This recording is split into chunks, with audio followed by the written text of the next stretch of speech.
We talked about how the economy affects the demand for our business. Now let's talk about how the economy affects the demand for our products. And I'm really excited about sharing some of this stuff. This is pretty cool, neat stuff. There's been a long-standing debate amongst marketeers and business owners for a long time, and it kind of goes like this. Is it better to market a product that fulfills a want, or is it better to market a product that fulfills a need? A want product's kind of like chocolate. You don't need chocolate, but you want chocolate, right? Water, it's a necessity of life. You need water. Now, those on the want camp, what they'll almost always say is, people will buy what they want before they'll buy what they need. And you know what? There is definitely some truth to that. The fact is, there's really good arguments on both sides. What's interesting about leisure travel is leisure travel has qualities of both a want product and a need product. On the need side, there's definitely something to be said for people and their quest for overall well-being, health, sanity, okay?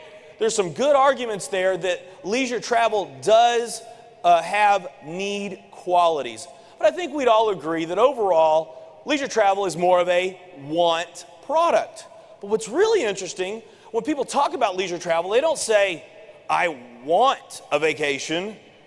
They say, I need a vacation.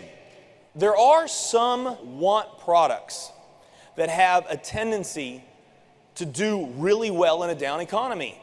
They're counter-cyclical. One of the best examples I could show you is movies. Did you know that during down economic times, movies always increase in sales? It's always happened. As a matter of fact, right now, it's happening in a big way. One of the best performing companies on Wall Street today is Netflix. Why is it that people want to watch movies more during a down economy? That's right. Escape is the word that I heard. People are stressed out. They're looking for something to break their mind. They're looking for an escape. Now, what's the ultimate escape? A vacation, of course. The thing is, though, in a down economy, a lot of times there's some people that think, you know, I just don't have the money to go on a vacation. Well, that's where we get to come in. We get to come in and we get to tell people, hey, listen, instead of you going and watching that movie for 2 hours and living a fantasy through that movie and watching somebody having a blast on the beach in Bahamas, with Worldventures, I can show you how you can easily afford to go to the Bahamas. Not only that, with our Travel Dollar program, I can actually show you how you could travel for free. Now, here's the point right here that I want you to make special note of. When finances are tough, when the economy's down, the desire for leisure travel only goes up. It is higher than at any other time. Why is that? Because people are looking for and they need an escape, and a vacation is the perfect escape, okay? Now, if travel sales as an industry, if the sales do decline, which I will tell you rarely occurs, unless we're in a pretty serious recession like we are now. If travel sales as an industry go down, a couple things happen that really play to our favor. The first one has to do with our suppliers.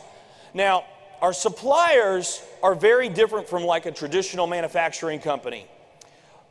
Let's say that you owned a men's shirts manufacturing company, and the demand for men's shirts goes up.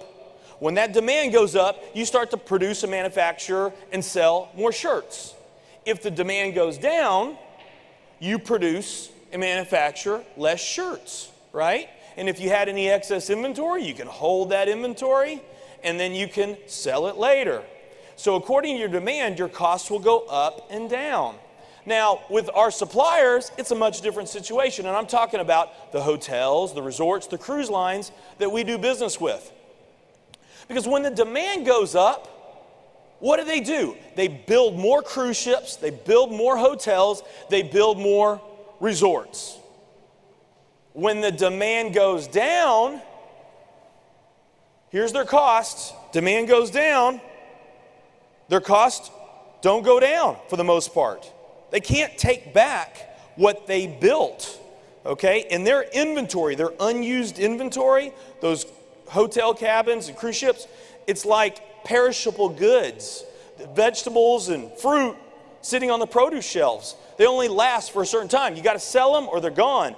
They have the exact same situation.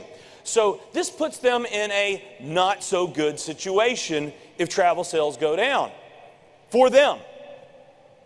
Okay, because the way we do business, or one of the ways we do business since we've launched this company, is we go out, we reach out to our suppliers, which we have really good relationships with, and we negotiate the very best prices we can in behalf of our members, and we're able to get some amazing rates because of our business model. What's happening more and more, and it's only increasing, instead of us now reaching out to them, they're calling us up.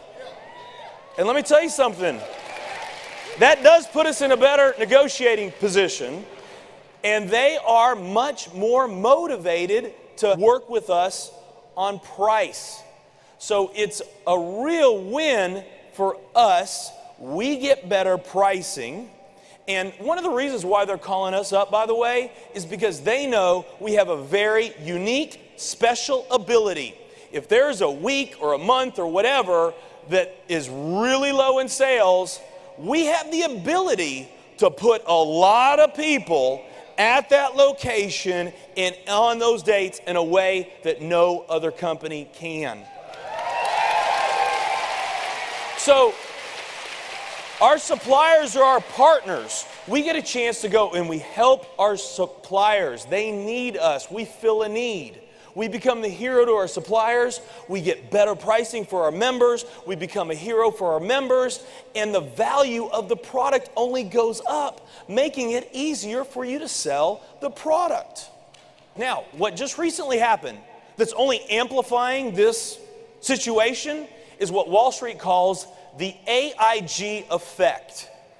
The AIG effect, it was named after AIG receiving $85 billion in the form of a government bailout.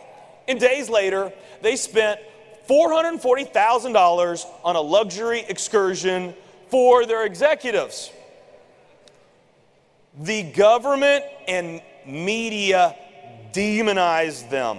They were slaughtered in the media for this, and all the publicly traded companies out there were watching very carefully. So they have put the brakes on corporate travel in a big way. Now, fortunately for us, we're a leisure travel company, so it doesn't really affect us. Who does it affect? Let me tell you something.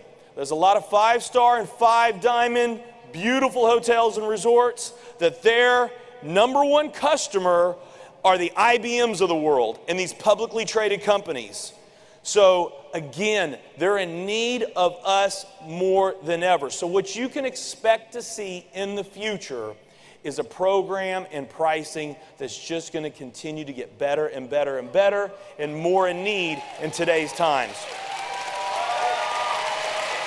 The other thing that happens when the economy and the recession kicks in is that the consumer's purchase behavior changes. They now start to become much more price conscious, much more price sensitive. Now, what I have heard recently, and I'm certain some of you have probably heard something like this, a question that kind of goes like this. Okay, you're in the travel business, and with the economy the way that it is right now, and I've heard travel sales are down right now. Isn't that bad for your business? Well, that'd be kind of like me asking you if you're in the restaurant business. Hey, the economy's down. People are spending less money at restaurants right now. Isn't that bad for your business? Well, it kind of depends. Not if you're McDonald's.